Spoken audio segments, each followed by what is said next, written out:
In the world's most wired country, where social media spread news and comments in nanoseconds, these students are doing it the old-fashioned way. Theirs is a specific protest for better conditions for contract cleaners at their university, but it's also part of an unlikely national phenomenon that has spread right across the country in the last few weeks. It began in December, when hyun-woo, a business student at Korea University, put up a poster asking a simple question: how are you all doing? Going on to list a number of national issues from inequality to nuclear power to allegations that the intelligence service tampered in the last presidential election. Messages on SNS can spread quickly, but tend to disappear quickly as it doesn't have physical space and is usually posted anonymously. But I chose to put up a handwritten poster in my school as it could deliver the writer's sincerity and feeling quite well.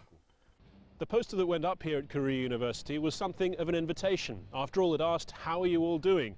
And what's so intriguing about all this is that across the country, so many people seemed so desperate to give their answer.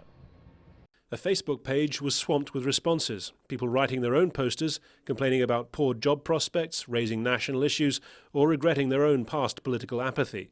More than 1,000 such posters went up around the country. The "How are you doing" slogan was used in a general strike called at the end of December in protest at a crackdown on striking rail workers. For those who took part in the anti-dictatorship protests of the 1970s and 80s, in which handwritten posters featured strongly, it all has a familiar ring.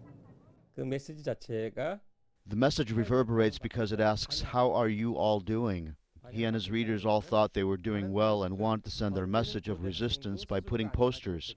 Social indicators such as divorce, suicide, and birth rates are lagging behind economic ones. In her inauguration 11 months ago, President Park Geun-hye acknowledged that her country's extraordinary economic growth hadn't been accompanied by a growth in personal happiness. A simple written poster has become a touchstone for unease and dissatisfaction in this society. Its author is now collating the responses into a book, an attempt to keep up the momentum of the movement he started, rather than write its last word.